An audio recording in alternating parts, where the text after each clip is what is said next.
습니다. 하나님 말씀 고린도후서 5장 14절 15절 2절 말씀입니다. 신약성경 290쪽입니다.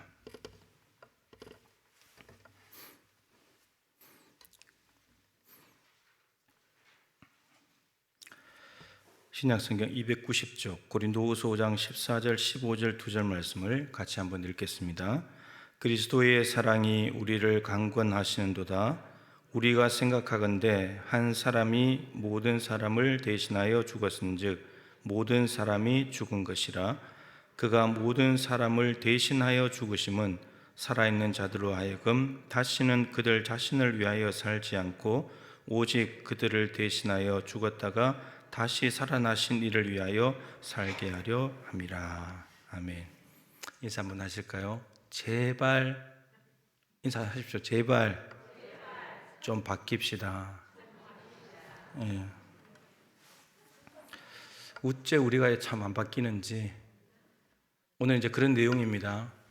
우리가 정말 변화되고 날마다 새로워지고 예수님 닮아가고 이런 삶을 살아야 되는데 신앙의 횟수는 연도는 자꾸 늘어가고 연륜도 늘어나가고 그런데 바뀌질 않아요. 성숙되지 못하고 성장하지 못하고 이런 부분들이 참 많습니다. 이거는 죽을 때까지 우리가 고민해야 될 일이기도 하고 이제 조금 이따 말씀드리겠지만 우리가 정말 애써야 될 부분이고 그렇습니다. 죽을 때까지 그렇게 사는 거죠. 자, 오늘 23번입니다. 23번. 네, 오늘 23번 하나만 해도 시간이 좀 부족할 것 같은데 열심히 한번 해보겠습니다. 자, 제가 질문을 읽겠습니다. 그리스도의 십자가 희생과 죽으심으로부터 우리가 무슨 유익을 더 많이 얻게 됩니까?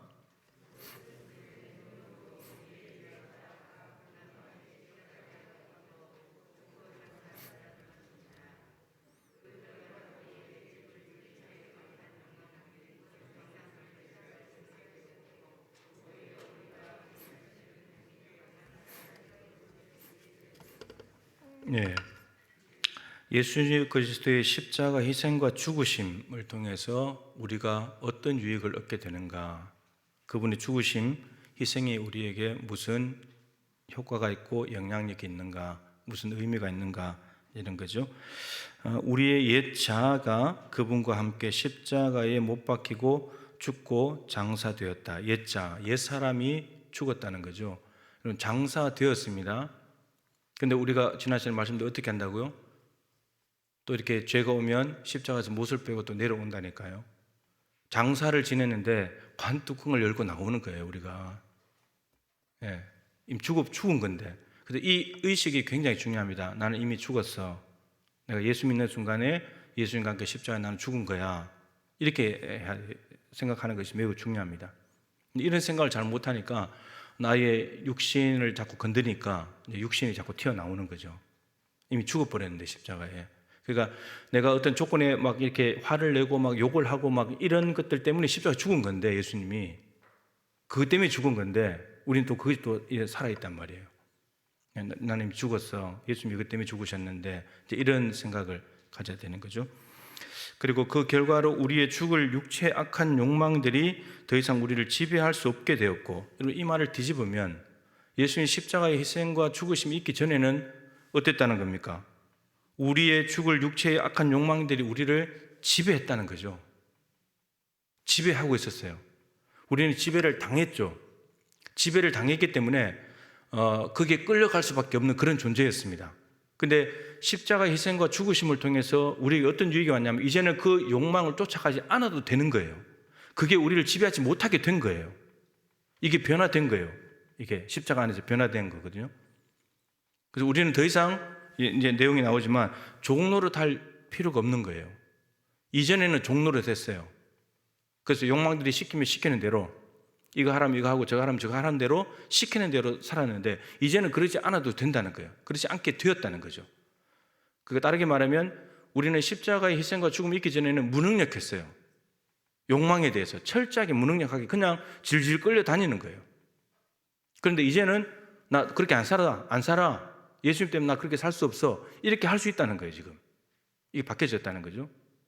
이렇게 됐다는 것이고, 그리고 그 결과를 통해서 오히려 우리가 우리 자신을 그분께 감사의 제물로 드릴 수 있게 됐다. 이제 이 구원받은 우리의 몸을 이제는 하나님께 제물로 드릴 수 있게 됐다는 거예요. 이전에는 죄로 찌든 장아찌와 같은 그런 몸이었기 때문에 하나님께 드리지 못했고 죄에게 그냥 드려가지고 사탄의 종로로 삼아 살았는데, 이제는 하나님께서 받으시는 예물이 되셨고 우리는 하나님께 우리의 몸 전부를 제물로 드릴 수 있게 됐다는 거예요. 이게 십자가 희생과 죽으심으로 우리에게 주어진 유익입니다. 그러니까 그것이 없었다면 우리는 이렇게 못 살아요. 여전히 지금 불신자들 생각하면 되죠. 불신자들은 여전히 욕망의 종로로 타고 있는 겁니다. 노예가 돼서 사는 거예요. 예. 저들이 아무리 바르게 산다고 이렇게 말하지만 다 욕망의 종로로 타면서 죄의 종로로 타면서 사는 거예요. 그리고 하나님께 드리지 않죠. 하나님도 모르기 때문에, 부인하기 때문에 하나님께 드리지도 않아요. 자신을 오로지 자신을 위해서, 자신의 욕구를 위해서 살아가는 존재밖에 안 되는 거죠. 근데 십자가가 바로 이러한 삶을 완전히 뒤집어 놓으셨다, 이런 내용입니다. 자, 밑에 있는 구절들을 하나씩 이제 보도록 하죠. 말씀을 통해서 우리는 확인을 해야 되는 것이니까 로마서 6장 6절부터 8절 말씀을 천천히 한번 같이 읽어보겠습니다. 우리가 알거니와 우리의 옛사람이 예수와 함께 십자가에 못 박힌 것은 죄의 몸이 죽어 다시는 우리가 죄에게 종로로 타지 아니하려 함이니 이는 죽은 자가 죄에서 벗어나 의롭다 하심을 얻었습니다. 만일 우리가 그리스도와 함께 죽었으면 또한 그와 함께 살 줄을 믿노니. 이런 죄의 몸이 죽어 다시는 죄에게 종로로 타지 아니하려 합니다. 예수님이 십자가에 죽은 것은, 그럼 예수님이 십자가에 죽기 전에 우리가 그것을 믿기 전에는 우리는 죄의 종로로 했다는 말이죠. 여러분 기분 나쁘지 않아요? 종로로 했다 그러면 인간은 아담과 하와부터 시작 하나님이 돼서 지배하려고 하지, 누군가에게 종로로 탄다는 것은 기분이 나쁜 일이잖아요. 예수님께서 아브라함에게 너희들은 아브라함의 후손이라고 말하고 그러지만 너희들은 자유케 돼야 된다. 왜 우리가 종된 적이 있는데 왜 자유케 돼야 된다고 말하세요? 유대인들의 질문이 이거예요. 종이라는 게 기분 나쁘다 이거죠. 우리 종된 적이 없는데, 근데 죄를 짓는 자마다 죄의 종이다. 너희들 죄의 종이야. 이런 기분 나쁘지 않으세요? 종로로 산다고 하면? 근데 문제는 우리가 기분이 안 나쁘다는 게 이게. 죄가 너무 좋기 때문에.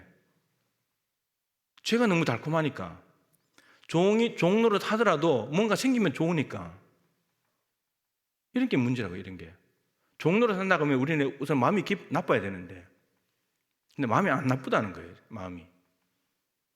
그래서 예수님께서 십자가에 못 박혀 너희들이 이제 종처럼 살지 마. 내 자녀로 살아야지. 왜 종으로 살아? 죄의 종으로 살아? 종은 여러분 뭡니까? 주권이 없잖아요. 주인이 시키는 대로 하는 거 아닙니까? 죄가 시키는 대로, 사단이 시키는 대로, 욕구가 욕망이 시키는 대로 하는 거잖아요. 그냥 끌려다니는 삶인 거죠. 요거를 좀 더 표현해주고 있는 단어 자체가 아주 적절하게 표현해주는 구절이 있어요. 에베소서 2장 2절 3절입니다. 화면을 보시고 같이 한번 잘 읽어보시죠. 시작. 그때의 너희는 그 가운데서 행하여 이 세상 풍조를 따르고 공중의 권세 잡은 자를 따랐으니 곧 지금 불순종의 아들들 가운데 역사하는 영이라. 전에는 우리도 다 그 가운데서 우리 육체의 욕심을 따라 지내며 육체와 마음의 원하는 것을 하여 다른 이들과 같이 본질상 진노의 자녀이었더니. 이 절로 돌아가세요. 그때에, 이 말은 예수 믿기 전에 이 말입니다. 1절이 뭐냐면 허물과 죄로 죽었던 너희를 살리셨도다. 허물과 죄로 죽었던 그때에, 그때가 언제? 예수 믿기 전이죠. 너희는 그 가운데서 행하여, 허물과 죄 가운데서 행하여 이 세상 풍조를 따르고, 세상의 풍조, 세상의 육신의 정욕, 암의 정욕, 이생의 자랑, 이게 세상에 있는 것들이잖아요.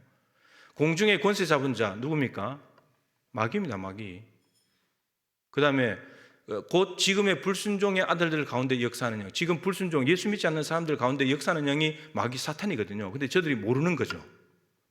불신자들이 모르는 거예요. 모르는 거. 자, 그 다음에 3절로 가서, 전에는 똑같은 말이죠. 예수 믿기 전에 허물과 죄로 죽었던 때 우리도, 바울을 포함한 자기들도 다 그렇게 살았다는 거예요. 그 가운데서 우리 육체의 욕심을 따라 지내면, 우리 육체의 욕심, 지난주에 했죠. 육체의 소욕, 우리 육체가 요구하는 욕구들, 욕망들, 야망들을 위해서 살았다는 거예요. 그래서 마음에 원하는 것들, 육체와 마음에 원하는 것들 하면서 마지막 결론이 뭐죠? 다른 들과 같이 뭐였다는 거죠? 본질상 진노의 자녀였다는. 우리 진노의 자녀였습니다. 자, 여기 2절 3절에 여러분 똑같은 단어가 반복되는 게 있죠. 종로로 산다는 말을 잘 표현해 주는 단어가 있습니다. 2절을 다시 한번 보여주세요. 2절에 반복되는 말이 있습니다. 세상 풍조를 따르고 공중의 권세 잡은 자를 따랐으니 3절 우리 육체의 욕심을 따라 지내며. 여러분 이게 종로로 사는 거예요. 내가 내 삶을 주도해서 가는 것이 아니고 뭔가의 욕심에 세상 풍조에 사단에게 끌려가는 거예요. 끌려가는 거. 내 삶의 주도권을 넘겨준 거예요. 우리는 옆에 사람이 누가 와서 야, 좀 이렇게 하자 이러면 성질 내잖아요. 네가 왜 나한테 그래? 내 생각이 다 있는데. 우리는 성질 내잖아요. 근데 마귀가 우리의 안에 있는 욕심이 세상 풍조가 너 따라와 그러면 그냥 가버린다니까요. 그냥 질질 끌려 가버려요. 전혀 기분 나빠하지 않아. 옆에 사람이 뭘 하자 그러면 담임 목사가 뭘 좀 하자 그러면 굉장히 기분 나빠하면서 마귀가 뭐 시키면 그냥 한다니까. 아무 말 대꾸도 안 하고 그냥 순종해서 해버린다니까요. 저게 여러분 종로로 타는 겁니다. 종로로 타는 거. 근데 저 종로로 타는 것을 끊어버렸던 것은 뭐냐면 십자가라는 거예요. 십자가. 예수님이 십자가 죽으심으로 그걸 끊어내려고 하신 거죠. 따르고 따랐으니 따라 지내며. 다 이게 종로로 타는 겁니다. 종로로 타는 거. 우리는 뭘 따라가야 됩니까? 마태복음 16장 24절. 제가 오늘 종로로 탄 거, 또 따라가는 거, 이것에 대해서 변화되어야 된다는 것을 제가 왔다 갔다 하면서 할 겁니다. 이거 다 하고 난 뒤에 이렇게 하는 것이 아니고 왔다 갔다 할 건데 같이 읽어보시죠. 이에 예수께서 제자들에게 이르시되 누구든지 나를 따라오려거든 자기를 부인하고 자기 십자가를 지고 나를 따를 것이니라. 예수님께서는 제자들에게 자기를 따라오라고 하셨어요. 자기를 따라. 내 뒤에 와라. 제 헬라어로 보면 내 뒤에라는 뜻입니다. 따라온다는 말, 내 뒤에. 주님이 앞에 가시고 우리는 그 뒤에 가는 거죠. 지금 우리가 예수 믿기 전에는 죄가 앞에 가고 내가 뒤에 따라가고, 사탄이 앞에 가면 내가 따라가고, 육신의 정욕, 안목의 이생의 자랑이 가면 내가 따라가고. 근데 이제는 십자가 사건을 통해서 이제 따라가야 될 대상이 달라진 거예요. 예수님이에요. 예수님. 이 이야기를 하는 겁니다. 자, 로마서 6장 11절 12절 그 다음 구절을 읽어보겠습니다. 시작. 이와 같이 너희도 너희 자신을 죄에 대하는 죽은 자요 그리스도 예수 안에서 하나님께 대하는 살아있는 자로 여길지어다. 그러므로 너희는 죄가 너희 죽을 몸을 지배하지 못하게 하여 몸의 사욕에 순종하지 말고. 우리는 일제 치하에서 일제의 지배를 당하고 그럴 때는 엄청나게 또 우리가 경험하지 못한 세대가 많지만 얼마나 그게 자존심 상하고 힘든 일입니까? 그죠? 근데 우리는 죄에게 종로를 타고 지배를 당하는데 전혀 기분 나쁘지 않고 전혀 마음 상하지 않고 그냥 따라가는 그런 사람이었죠. 이거는 지난 시간에 살펴본 구절입니다. 죄에 대해서는 뭐라고요? 죽은 자. 하나님께 대해서는 살아있는 자. 예수 믿기 전에는요. 죄에 대해서 살아있는 자. 하나님께 죽은 자. 이제 예수님의 십자가 사건을 통해서 바뀌어졌는데 죄에 대해서는 이제는 죽은 자. 하나님께 대해서는 살아있는 자가 된 겁니다. 완전히 바뀌어진 거예요. 근데 우리가 예수님의 십자가를 믿는다고 하면서도 우리의 삶을 보면은 죄에 대해서 여전히 살아있어요. 죄에 대해서.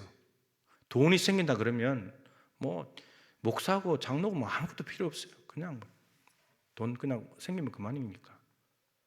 뭐 어떤 자리 하나 차지한다 그러면 뭐 돈 뭐 수천만 원 써서도 하는 거고.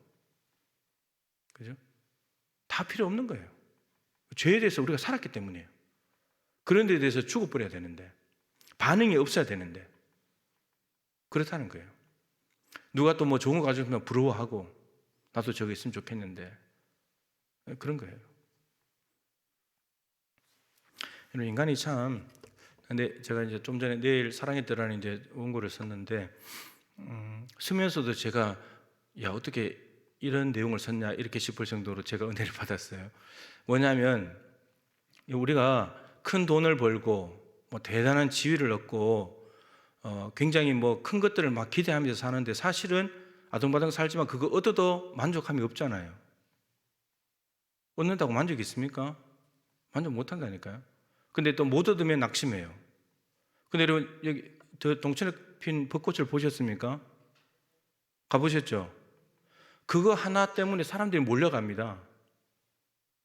제가 지난 주일날 유나 이제 학원 갔다 데리러 간다고 꼭 구경 시켜준다고 갔다 동천에 길이 꽉 막혀가지고 새끼로 도망왔어요. 아니 뭘 생활 속에서 큰 걸 얻겠다고 아등바등 살면서 작은 꽃 하나 보면서 그렇게 열광하면서 그거 하나 작은 꽃 하나 보면서 행복해하고 기분 좋아하면서 뭘 큰 걸 얻겠다고 그 꽃 하나가 불만족, 낙심을 다 해결해 주더라고요. 그래서 하나님 예수님께 그러잖아요.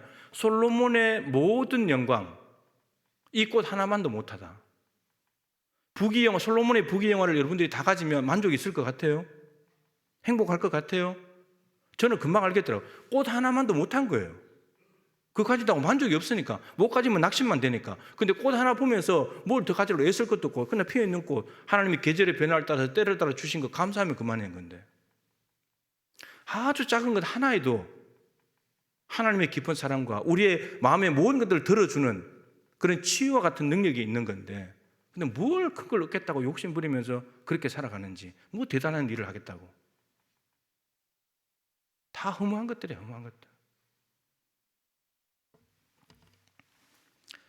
자, 베드로 성경 구절을 한번 찾아볼 텐데요. 로마서 6장 13절 14절 아까 읽었던 구절에 몸의 색에 순종하지 말고 그럼 그 뒤에 구절이 궁금하잖아요. 그 다음 읽어보겠습니다.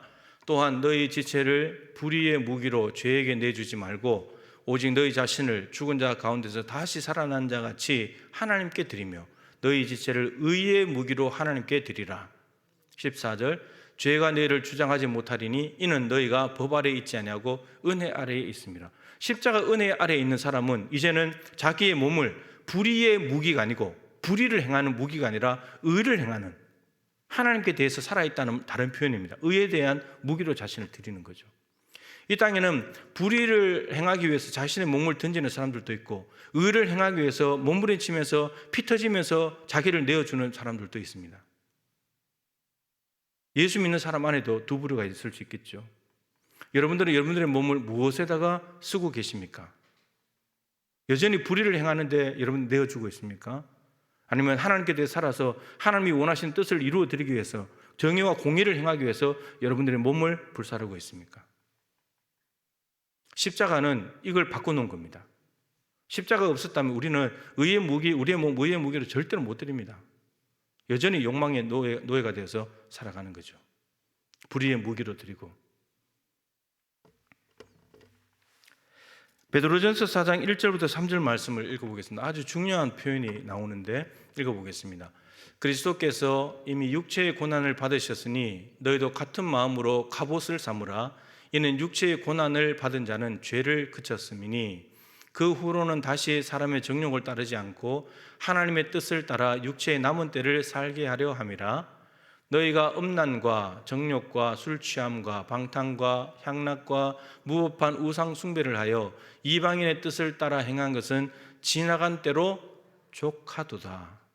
자, 이 표현을 보려고 저 구절을 적었습니다. 지나간 때로 족하다. 이제 죄 지으면서 욕망을 따라 살고 사탄에게 종로로 사는 것은 지나간 때로 족하지 않냐. 뭐가 그게 부족하다고 예수 믿고도 그렇게 사냐는 거예요. 예수 믿고도 지나간 때를 부족한 줄 알고 만족을 못해서 여전히 불법을 행하고 음란하고 정죄하고 그렇게 하면서 사냐는 거예요. 그러니까 이 죄가 여러분 죄는 만족이 없어요. 끊임없이 죄는 우리를 유혹하고 그런 거죠. 음부가 만족이 없기 때문에 지옥이 여러분 만족하지 않습니다. 지금까지 전 지구에 600억이 넘는 인구가 살다 갔는데 지옥에 간 사람들이 뭐 수백억은 될 텐데 근데 만족이 안 되는 겁니다. 지옥은 여전히 가는 거예요. 그럼 지옥은 어떻게 갈까요? 저 유튜브 동영상 보니까 천국과 지옥에 대해서 이제 목사님들이 잠깐 말씀을 전하시는데 천국은 어떻게 가나요? 이런 질문을 성경에 있잖아요. 그죠? 어떻게 하면 영생을 얻습니까? 했는데 지옥은 어떻게 가는지 질문이 없어요. 지옥은 어떻게 가죠? 가만히 있으면 가요. 가만히 있으면 갑니다. 그냥 자동이에요. 자동. 그러니까 우리가 그렇게 죄인이고 악하다는 거죠. 본질상 진노의 자녀였으니까, 본질상 진노의 자녀, 원죄를 가지고 태어나서 하나님의 저주를 받아서 하나님의 저주 아래, 진노 아래 손에 놓여 있는 우리 인간들, 그게 우리였습니다. 근데 십자가 사건이 그걸 뒤집어 놓은 거죠. 자, 골로새서 2장 12절 밑에 있는 구절을 이제 넘어가고요. 로마서 12장 1절 말씀으로 가겠습니다. 시작. 그러므로 형제들아, 내가 하나님의 모든 자비하심으로 너희를 권하노니 너희 몸을 하나님이 기뻐하시는 거룩한 산 제물로 드리라. 이는 너희가 드릴 영적 예배니라. 너희 몸을, 이 몸은 이제 어떤 몸입니까? 로마서가 구조가 이런 로마서 1장 16절 17절이 이신칭의이죠. 마틴 루터가 그 구절을 발견하면서 종교개혁을 시작했고, 믿음으로 의롭게 된다. 근데 여러분, 로마서에는 믿음으로 의롭게 되는데 지난주에 말씀드린 대로 믿음만 나오지 않습니다. 순종이 나옵니다. 믿음에 대한 행함이 나옵니다. 예. 그 강조점이 믿음에 있는 거죠. 야고보서의 강조점은 행함에 있는 것이고 그렇습니다. 자, 근데 로마서 1장부터 11장까지가 구원에 대한 이야기입니다. 정확히 말하면 1장부터 8장까지 구원이고 9장부터 11장은 이스라엘의 구원을 바울이 따로 다루고 있습니다. 자기 민족이기 때문에. 그리고 12장부터 16장까지는 실천에 대한 부분입니다. 실천. 근데 실천의 첫머리가 12장 1절이잖아요. 그러므로라는 말은 1장부터 11장까지 너희들이 예수님의 피를 통해서 구원받았으므로 이렇게 연결되는 거예요. 구원받았으므로 형제들아, 내가 하나님의 모든 자비하심으로 너희를 권하노니 너희 몸을, 이 몸은 이제 어떤 몸이에요? 죄에게 종노릇하고 죄의 지배를 당하던 몸이 아니고 예수님을 통해서 구원받은 몸이에요.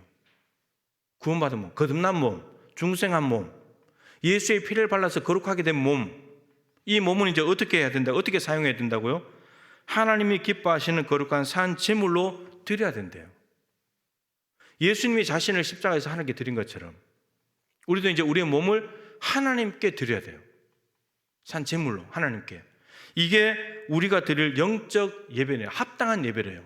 이게 영적이라는 말이 합당한, 이성적인, 그러니까 구원받은 사람이 합당하게, 당연히 이성적으로 봤을 때 가장 정확한 예배가 자신을 하나님께로 드리는 것, 이게 가장 적합한 예배다. 구원받은 사람에게 합당한 예배다, 이런 말입니다. 그러면서 12장 2절에는 이 세대를 본받지 말고 너희 몸을 이 세대를 본받는 일에 갖다 드리지 말고. 여러분, 이 세대라는 말은 문맥에 따라 살펴야 되지만 예수님도 이 세대라는 말을 많이 쓰는데 이 세대는 보통 부정적인 말입니다. 이 세대는 이 세상인데 대체로 말씀에 불순종하는 사람들을 의미합니다. 그래서 마태복음 11장에 이 세대를 무엇으로 비유할까? 그러면서 장터에 앉아서 아이들을 불러다가 놀이를 하는 것과 연관해서 말합니다. 그래서 아이들을 불러다가 이 아이들이 앞에서 이제 공연을 하는 거죠. 그래서 결혼식 놀이를 합니다. 신랑 신부 나와서 결혼식 놀이를 하면 아이들이 막 기뻐하고 박수 쳐주죠. 근데 또 장례식 놀이를 해요. 그러면 상복 입고 막 울면 찾아온 사람도 같이 울어야 되죠. 근데 이게 무슨 말이냐면은 그 우는 것, 장례식 놀이는 세례 요한을 의미합니다. 세례 요한이 와서 회개 세례를 선포했는데 세례 요한이 귀신 들렸다면서 물리쳤죠. 듣지 않았죠. 회개 세례를 듣지 않았죠. 그러면 이제 결혼식 놀이는 예수님인데 예수님이 신랑으로 오셨는데 예수님이 선포한 말씀을 드려야 되죠. 장례식 우는 게 싫다면, 회개하라는 게 싫다면 천국 복음 예수님에 대한 말씀을 드려야 되는데 그것도 싫다는 거예요. 세례 요한의 말도 거부하고 예수님의 말씀도 거부해버린 것을 이 세대라고 표현하면서 말씀에 불순종하는 이 세대, 그리고 그 세대를 본받지 말라는 거예요. 구원받은 사람은 본받지 말라는 거예요. 그러면 이 세대를 본받지 않으면 뭘 따라가는 거죠? 하나님의 선하시고 온전하시고 기뻐하신 뜻이 뭔지를 분별하도록 해라. 분별해서 이게 하나님이 원하시는 건지 기뻐하시는 건지 그걸 알아가지고 분별을 해가지고 분별을 해야 돼요. 막 섞여 있기 때문에 아무거나 다 하나님께서 이걸 좋아하실까 하면서 하는 것이 아니고 하나님이 선하시고 기뻐하시고 온전한 뜻을 분별을 해야 돼요. 찾아내야 돼요. 골라야 돼요. 그리고는 우리의 몸을 거기다 갖다 바쳐야 돼요. 거기다가. 그래서 우리가 잘 속는 것이, 여러분, 죄 짓는 데는 우리의 몸을, 그래도 우리가 여전히 죄인이지만 죄 짓는 데는 좀 용기가 필요하죠. 한편으로는. 여러분, 사람 못 죽이잖아요. 여러분들은, 그죠? 칼 못 들잖아요. 그 못하는 거예요. 그런 것들은 조심하거든요. 근데 우리가 뭐에 넘어지냐면 보기에는 좋은 일들, 그런 일들에 넘어져요. 무슨 말이냐면은 제가 많이 말씀드리겠죠. 성전 짓는 다윗이 자기는 수입자재 백향목을 가지고 지은 집에 살고 있는데 하나님의 언약궤는 휘장 안에 있는 것 때문에 너무 마음이 아파서 내가 하나님의 성전을 지어드려야지, 하나님의 집을 지어드려야지 그랬잖아요. 얼마나 좋은 거예요. 기특한 마음이잖아요. 근데 하나님께서 넌 안 돼, 솔로몬이 지어야 돼. 근데 이 시대에는 성전을 짓는 다윗이 너무 많은 거예요. 왜요? 하나님이 기뻐하실 것이라고 생각하면서, 하나님을 위해서. 근데 다윗이 성전을 지었다면 하나님께 영광이 됐을까요? 아니 뭘 고민을 하세요? 그거 당연히 안 되지. 이런 게 문제예요. 나쁜 일이 아니니까, 좋은 일이니까 당연히 하나님이 기뻐하시겠지 말하지만 하나님의 선하시고 기뻐하시고 온전한 뜻을 분별을 해야 되는 거예요. 다윗은 분별해야 돼요. 내가 성전을 지어줄 때 하나님이 기뻐하실까 말까, 기뻐하지 않으신다고 하니까 안 지어야 돼요. 그게 순종하는 거고 영광 돌리는 거예요. 솔로몬은요, 지어야 돼요. 이게 하나님의 뜻을 분별하는 겁니다. 갈라디아 교회도 말씀드렸죠. 바울이 와서 예수님의 십자가만으로, 바울은 십자가만 자랑한다. 자랑할 거 십자가밖에 없다. 십자가를 통해서 구원 얻는다고 복음을 전해가지고 성령을 받았던 갈라디아 교회가, 그러고 나는데 바울이 떠나고 나는데 거짓 교사 이단들이 와가지고, 야, 예수님을 십자가 믿는 믿음도 중요하지만 거기다 할례까지 받으면 좋지. 아브라함도 할례를 받았지 않냐. 할례 언약도 있고 우리가 아브라함이 후손인데 할례까지 받으면 구원받지, 좋잖아. 이렇게 가르쳤는데, 그런데 그게 넘어가 버렸다는 거예요. 여러분, 예수 그리스도의 십자가에다가 할례를 갖다 넣으면 어떻게 됩니까? 이렇게 구원받는다고 하면 결국 뭘로 구원받는 거죠? 할례를 통해서 받는 거예요. 할례 없으면 구원 못 받는 거예요. 할례를 슬며시 갖다 끼워 넣었어요. 그래서 바울이 성령으로 시작했다가 육체로 마치려고 하냐. 육체 할례를 행하는 것. 자신의 의잖아요. 자신의 행위잖아요. 자신의 노력이잖아요. 이렇게 할례가 나쁜 게 아니기 때문에 예수님의 십자가 옆에다 슬며시 갖다 끼워 넣었는데 이게 갈라디아 교회도 여기 넘어가 버렸다는 거예요. 그래서 바울이 막 1장에서 너무나 분노하면서 거짓 복음을 전하는 사람들, 다른 복음을 전하는 사람들 저주가 있을 거다. 십자가의 복음 외에 여러분 나머지 다 갖다 끼워 넣어도 예수님의 십자가에다가 예배, 말씀, 기도, 봉사, 헌신, 헌금, 선교 다 갖다 넣어도 여러분 다 이거 율법주의입니다. 이단입니다. 이거는. 그거 갖다 넣는다고 해서 구원이 오는 게 아니라고요. 오히려 구원 뒤에다 갖다 놔야지. 예수님의 십자가만으로 이퀄 구원, 그러니까 내가 할례를 받지. 내가 그러니까 예배하고, 그러니까 선교, 그러니까 헌신하는 거지. 이렇게 가야 돼요. 이 등식을 잘못 만들어 버리면 우리는 율법주의에 빠지는 거고 다른 복음에 넘어가 버린 거예요. 거짓 복음. 다른 복음은 없다 그러잖아요. 거짓 복음이에요. 거짓 복음.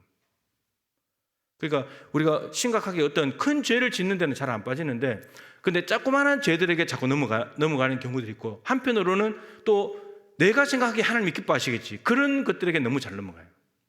그래서 늘 말씀드리는 것이, 교회가 뭘 하려고 할 때 하나님이 원하시는 거냐, 이게 지금. 그 성경을 가지고 늘 점검해야 되고, 여러분 성경에 나온 것들이 기록되어 있다 할지라도 하나님이 이것을 지금 하기를 원하시냐, 그것도 매우 중요해요. 지금 하기를 원하시냐, 언제 하기를 원하시냐, 누구와 함께 하기를 원하시느냐, 어떤 방법으로 하기를 원하시냐, 이거 너무너무 중요하거든요. 그러니까 어떤 한 가지 일을 정했다고 해서 야, 이거 하나님 기뻐하시는 거 그냥 하자, 아무렇게나 할 게 아니라고요. 기도하면서 하나씩 성경에서 뭐라고 말하는지, 우리가 완벽하게 다 그렇게 못한다 할지라도 그 바탕에는 그 생각을 가지고 우리가 뭔가를 접근을 해야 된다는 거죠. 그렇게 해야지만 한 가지 일이 제대로 이루어지게 됩니다. 노예 임원에 참석하면서 안건들이 이렇게 쭉 올라오잖아요. 그러면 기도하는 마음으로 하나씩 점검을 해야 돼요. 그러지 않으면은 이제 어떤 사람에 대한 이야기가 있으면 사람하고 친한 사람도 거기 끌려갈 수 있잖아요. 그것도 그 사람하고 감정이 안 좋은 사람도 부정적으로 말할 수 있어요. 이런 것이 다 연관이 되어 있기 때문에 어느 한 것 하나를 처리할 때도 하나님께서 뭘 어떻게 하기를 원하시는지, 어떻게 하는 것이 하나님께 영광이고 이게 노예 전체에 유익이 되고 그 교회에 괜찮은가, 이런 것들을 생각하면서 하나씩 결의해 나가는 거예요. 표현 하나도, 용어 하나도 조심스럽게 쓰면서 이렇게 하는 거예요. 그냥 대충 하는 게 아니고, 편한 대로 하는 것도 아니고, 이전에 했던 대로 하는 것도 아니고, 우리의 몸을 하나님의 선하시고 기뻐하시고 온전한 뜻이 무엇인지를 분별해서 거기에 갖다 우리의 몸을 전적으로 투신해 버려야 됩니다. 그런데 우리가 이 세대를 본받는 일에 여전히 투신하고 있다는 거죠. 다르게 말하면 교회와 세상과 다를 바가 없습니다. 세속화 돼버렸잖아요. 어떤 면에서는 세상보다 더 못해요, 교회가. 우리는 세상을 보면서 야, 어떻게 사람이 저럴 수 있지? 어떻게 저런 짓을 하지? 이랬는데 근데 교회 안에 다시 들여다보면 교회 안에 그 짓을 하고 있어요. 그 세상 탓할 게 없어요. 교회가 잘못됐기 때문에 세상이 잘못된 거거든요. 그래서 우리가 이 세대를 본받는 일에 갖다가 투신하게 되면 세상 사람들은 지금 이미 이 세상에 투신하고 있으니까 똑같은 거예요. 다를 바가 없는 거예요. 그러면 십자가의 은혜가 헛되게 되는 거죠. 십자가를 예수님께서 지신 이유는 그렇게 살지 말라고, 하나님을 위해서 살라고 삶을 바꿔놓으시게 그렇게 한 건데, 우리가 예수 믿었는데도 이 세대를 본받는 일에 살아버리면 십자가의 은혜가 헛되게 돼버리는 거죠. 마치 십자가 은혜를 받지 못한 사람처럼 그렇게 사는 게 됩니다. 자, 고린도후서 5장 14절 15절 오늘 말씀인데요. 오늘 말씀 보시면 그리스도의 사랑이 우리를 강권하시는도다. 강권이라는 말에 그 단일 각주가 붙어 있죠. 밑에 가면 끄는도다. 그리스도의 사랑이 바울과 그 일행을 끌고 간대요. 그럼 바울이 지금 뭐에 끌리는 거예요? 그리스도의 사랑에 끌리는 거예요. 그리스도의 사랑에 끌려가는 거예요. 그리스도의 사랑은 십자가 사랑이죠. 바울을 비롯한 모든 사람들 대신 죽은 사랑이죠. 그 사랑이 바울을 끌고 가는데 어디로 끌고 갔냐? 15절에 자신을 위해서 살지 않고, 살아있는 자들로 다시는 자신을 위해서 살지 않고 오직 자신을 대신하여 죽었다가 살아나신 그분, 그 그리스도의 사랑을 위해서 살아가는 삶으로 끌고 간다는 거예요. 여러분, 그리스도의 사랑을 경험하게 되면은 그분 사랑 때문에 자신을 위해서 못 살아요. 바울은 지금 그리스도, 나를 대신하여 죽으신 예수님을 생각하니까 내가 예수님이 죽어야 될 만큼 심각한 죄를 가지고 있던 그 사람이고 나를 위해서 살았는데, 이것 때문에 이 예수님이 나를 위해서 죽었는데, 근데 예수님 믿는다고 하면서도 또 나를 위해서 산다는 것은 안 된다는 말이에요. 예수님을 위해서 살아야지. 근데 그리스도의 사랑이 끌고 간대요. 그러니까 그리스도의 십자가 사랑만 생각하면 바울은 자기를 위해서 못 사는 거예요. 오직 그리스도를 위해서만 사는 거예요. 그렇게밖에 안 살아지는 거예요. 그래서 바울이 죄인 중에 괴수다, 늘 그걸 고백하면서 한 길로만 가잖아요. 표대를 향하여서 달려가잖아요. 그리스도의 사랑이 절로 끌고 가기 때문에. 그리스도의 사랑이 우리를 죄로 이끌지 않습니다. 그리스도의 사랑이 우리를 마귀에게로 이끌지 않습니다. 그리스도의 사랑이 우리의 욕망으로 이끌지 않습니다. 우리 돈주머니나 채워주려고, 통장에 돈 늘려주려고 우리를 끌고 가는 사랑이 아닙니다. 예수님을 위해서 살게 하는 사랑이고 표대를 향해서 달려가는 그런 사랑이지, 우리의 이 땅에서 필요한 의식주 이런 것들로 채우기 위해서 그리스도의 사랑이 우리를 그렇게 이끄는 것이 아닙니다. 우리는 스스로 속는 겁니다. 거짓말하는 것이고, 자신의 욕망대로 살아가면서 그리스도의 사랑이 나를 이끈다고, 이게 하나님의 뜻이라고 마음대로 살아놓고는 그렇게 갖다 붙일 수가 없는 거죠.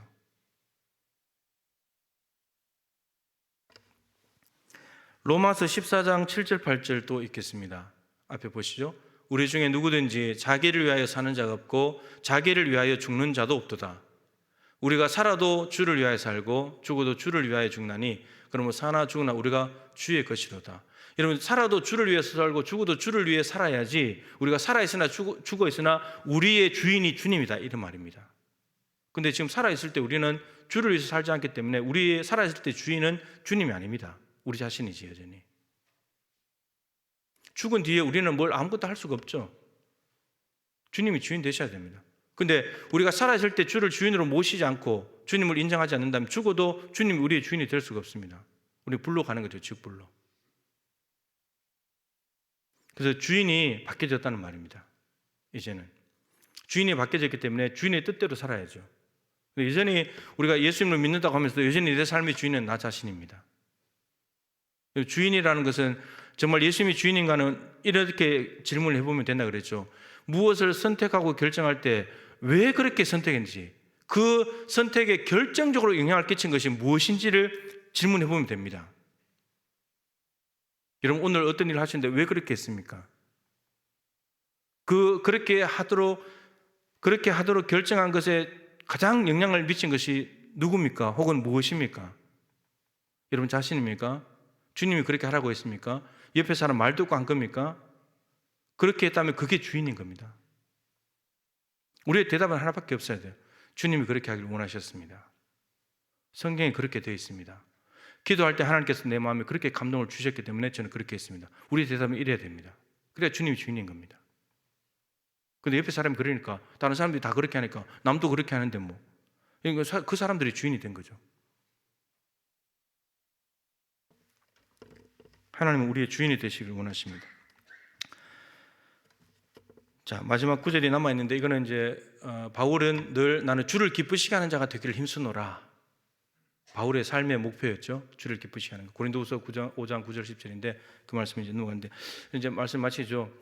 여러분,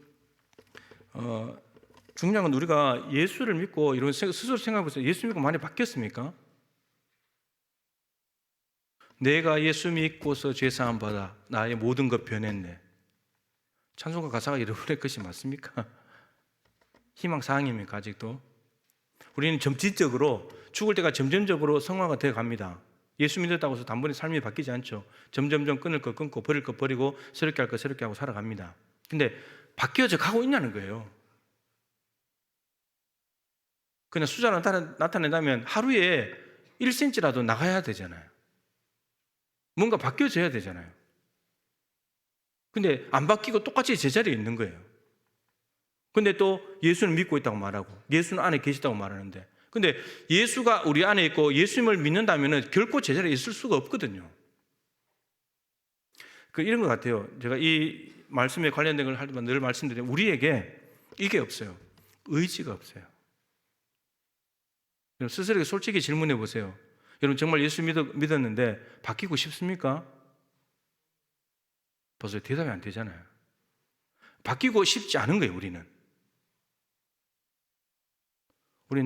내가 바뀌나 봐라. 주님이 말씀하셔도 나는 항상 여기에 있을 겁니다. 그리고 주님 앞에 이렇게 있지 않냐고요. 그러니까 바뀔 의지가 없는 거예요. 바뀔 의지가. 바뀌고 싶지 않는 거예요. 왜냐하면 삶을 바꾸게 되면, 그래서 예수님이 그 씨 뿌리는 비유, 천국 비유 말씀하셨을 때 사람들에게 귀를 둔하게 해가지고 저들로 하여금 못 알아듣게 한다 그랬잖아요. 왜냐하면 저들이 말하기를 이 말씀을 듣고 내가 삶이 바뀌어질까 봐 두려워가지고. 예수를 믿게 되면 여러분들 이때까지 했던 것들을 많이 끊어야 되거든요. 안 했던 것을 많이 해야 되거든요. 근데 그게 싫은 거예요. 불편한 거예요.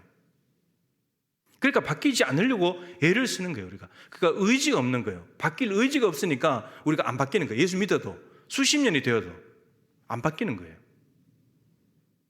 여러분, 바뀌기 위해서 어느 정도까지 몸부림쳐 봤어요. 우리는 자녀들 키우고 내가 뭐 먹고 싶은 거, 내가 하고 싶은 거 하기 위해서, 돈 벌기 위해서 정말 사람이 저렇게까지 해? 씨 벌 정도로 한다고요.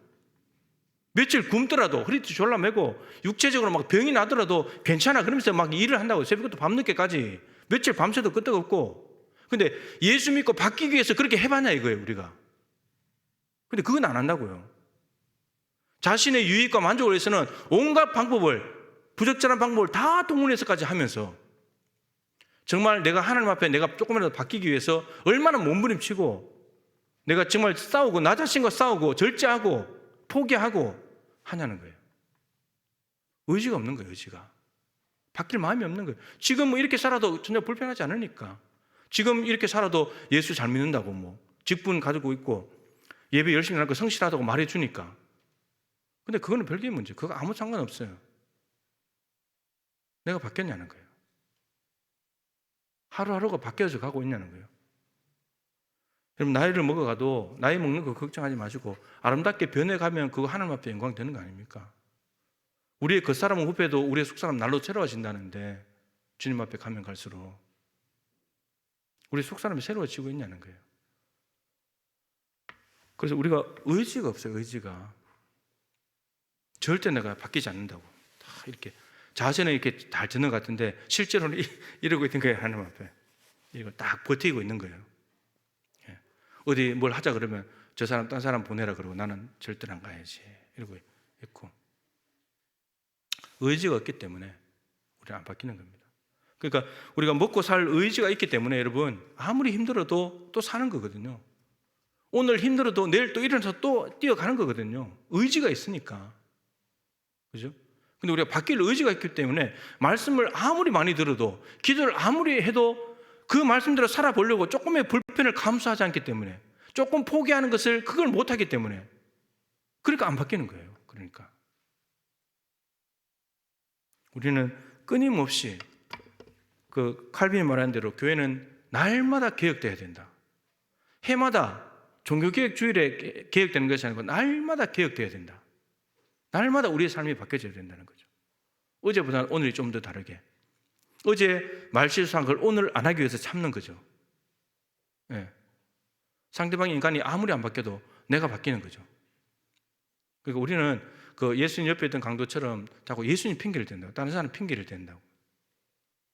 옆에 있는 강도처럼 자기의 죄를 보고 자기를 보면 자기가 바뀌는 건데, 그 옆에 있는 강도는 예수님 보잖아요. 예수님 탓을 하잖아요. 남 탓을 하고 세상 탓하고 그렇게 할 분들 자기는 바뀌는 게 없거든요. 근데 자기 탓을 해버리면, 자기를 내가 문제야 이렇게 해버리면 사는 거거든요. 그게 바뀐단 말이에요. 근데 또 우리는 자기가 잘못했다는 걸 인정하기 싫거든요. 또 고집이 웬만해야지 또 우리가, 그죠? 그렇게 안 바뀌는 거예요. 여러분 의지를 가져야 됩니다. 의지를. 내가 바뀌어야지. 내가 좀 더 나아져야지. 좀 더 성숙해져야지. 내가 좀 더 어른다워져야지. 좀 더 한 번 더 정직해야지. 한 번에 내가 더 투명해야지. 그런 몸부림들이 우리 안에 있어요. 성경에 나온 사람들은 여러분 우리가 글로 읽어서 그렇지 그냥 예수 믿고 그들이 뭐 하나님의 복을 받고 잘 살았다 그런 삶이 아닙니다. 여러분 행간을 읽어보면은 이게 어마어마한 치열한 싸움이 있는 거예요. 육체의 소욕이 뭐 우리에게만 있겠습니까? 저들에게 없었겠어요? 다 있었죠. 그런데 하나님 붙들고 말씀 붙들고 살아내는 거예요. 변화되어 가는 거죠, 삶이. 그래서 우리에게 성령이 아무리 도와주려고 해도 우리가 의지가 없으면, 여러분 성령으로 살면 성령으로 행할지니, 갈라디아서 5장 23절, 24절 거기 있는 말씀인데, 성령으로 행한다는 말은, 성령으로 살면 성령으로 행할지니, 이 행한다는 말은 보조를 맞춘다는 거예요. 우리 안에 성령이 계시다면 성령이니까 이제 보조를 맞춰야 돼. 2인 삼각경기 하는 거예요. 해보셨죠? 2인 삼각경기. 운동회 할 때 하잖아요. 두 사람이서 다리, 중간에 다리 묶으면 다리가 3개가 되잖아요. 이거 맞춰서 가려면, 오른발, 왼발이 편한데, 왼발, 오른발을 묶어놨으니, 오른발, 왼발 이게 안 된다고, 이게. 근데 이걸 보조를 맞춰서 가는 거예요. 근데 한 사람 보조를 맞추지 못하면 어떻게 돼요? 한쪽이 너무 앞서 가려고 하면 뒤 사람이 다리가 당겨져서 다리가 아파서 힘들어. 늦게 가도 힘들고 빨리 가도 힘들고 자빠지고 그렇게 되는 거예요. 성령님과 보조를 맞춰서 간다는 것은 호흡이 잘 맞아요. 성령께서 원하시는 대로. 그러면 안 아픈 거예요. 두 사람이 호흡을 잘 맞춰서 가면 안 아프고 속도가 빨라지면서 이길 수 있듯이 그런 뜻입니다. 그런데 우리는 지금 성령님과 보조를 맞추는 게 아니고 성령과 같이 갈 마음이 없는 거예요. 성령님은 우리를 변화시키려고 우리 안에서 일하시는데 우리는 성령님과 같이 걸어갈 마음이 없는 거예요. 여전히 죄와 걸어가고 싶고 여전히 내 욕심과 걸어가고 싶고, 근데 그건 또 기가 막히게 보조를 잘 맞춰. 애쓰지 않아도 그냥 가는 거예요. 그냥 가. 그래서 여러분 이게 예수 믿고 변한다는 것은 보통 일이 아닌 겁니다. 힘든 길로 들어오신 거예요. 편하게 살려면 저 세상 밖에 가서 그냥 편하게 살면 됩니다. 근데 저 사람들은 그냥 자동적으로 이렇게 가는 거니까 다른 데로. 우리는 천국 가려면은 여기 들어와서 그래도 여기서 몸부림치면서 치열하게 이렇게 살아내야 돼요. 그래서 여러분 바뀌려고 하는 의지를 좀 달라고, 내가 나한테 의지를 주셔서 내가 한 해 한 해 시간이 가면 갈수록 내가 좀 더 예수님 닮아가고 변화되는 삶을 살게 해달라고. 여러분 자식들이 다 보고 있습니다. 어렵고 힘들 때 우리 엄마 아빠가 어떻게 이겨내는지, 입에서 무슨 말을 많이 하는지. 여러분 돈 얘기 집에서 많이 하면 애들이 돈 얘기합니다. 맨날 엄마 아빠 돈 걱정하잖아요. 그러면 아이들이 학원 뭐 하고 학교에서 뭐 할 때요 얘기를 잘 못합니다. 근데 왜 얘기 안 하냐 그러면 집에 돈이 없잖아요. 이렇게 말해요. 맨날 엄마 아빠가 돈 없다는 얘기를 해놓으니까 아이들이 뭘 살려고 할 때 부담이 되는 거예요. 말 못하는 거예요. 그래서 좋은 모습을 보여주는 것, 예수 믿는 모습을 보여주고 힘들고 어려운 것을 기도로 이겨내고 이런 모습들을 보여주는 것이 아이들이 그냥 교육입니다. 상교육입니다. 그래서 아이들을 위해서라도 우리는 바뀌어져야 됩니다. 달라져야 됩니다. 그래야지 다음 세대가 소망이 있습니다. 여러분 예수 믿고 날마다 변화되시기를 축복합니다. 하나님 아버지,